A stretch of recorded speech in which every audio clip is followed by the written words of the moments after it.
Strawberry basil jam is one of those fun combinations that I tried on a whim, and I was so impressed by the results.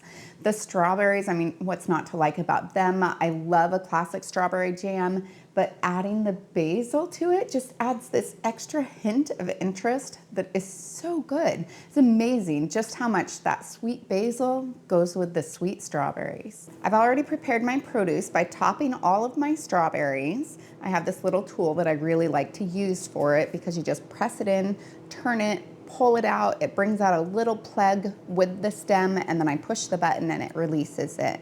I'll start by blending 6 cups of strawberries, and as I blend it down, I'll continue to add more berries until it hits that 6-cup mark. It's one of the nice things about doing it that way as opposed to the mashing. Plus, it gives me a nice smooth jam. If you like bigger chunks, then you can mash it instead. Now I take my 6 cups of blended strawberries and I'll pour them in a large pot. And I like to use the spatula because I feel like a lot sticks to the side of the blender. I'll then add my 1/2 of a cup of basil, 6 tablespoons of pectin, and 1/2 teaspoon of butter. The butter is an optional step, but I found that it reduces the foam, so it's definitely worth it for me. And then I'll place this on the stove and I'll bring it to a boil.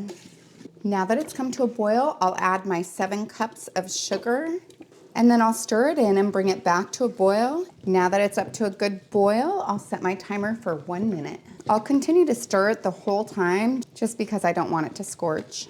I then fill my 1/2 pint jars up to 1/4 of an inch of headspace. Headspace is the space from the top of the food to the top of the jar. If you put too much in a jar, you can always use a little ladle to pull it out. I like the little gravy ladles for this. I was a little too distracted by my video. I'm being really messy today. It's interesting, there's some days I feel like I can do jam and it's no big deal. I don't get it on anything, and then there's other days like today where jam is on everything and it's all sticky. This really does have a lovely texture, and the little bits of basil floating in it. Today I did the purplish basil, and so that's kind of fun. A lot of times I'll do the green, but it doesn't matter, you can do either. This is usually the point that I switch over to the spatula because it does such a good job of getting those last little bits off of the pan. And then I use a clean damp cloth to wipe off the edges of my jar, and that just makes it so that if any jam got on the edge, it won't interfere with the seal. Then I'll place my lids and rings on until they're fingertip tight. I'll then process these in the boiling water bath for 10 minutes if at sea level. I'm at 1,200 feet, so I'll go for 15, but I won't start the timer until after it comes to a boil.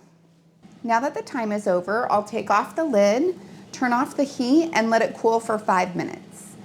Then I'll place the jars on a heat-resistant surface about 1 to 2 inches apart, just so they can cool down quickly. And then I'll let them sit for 24 hours, and I'll check to make sure that they're sealed well. I can tell that they are if the middle of the lid is depressed down.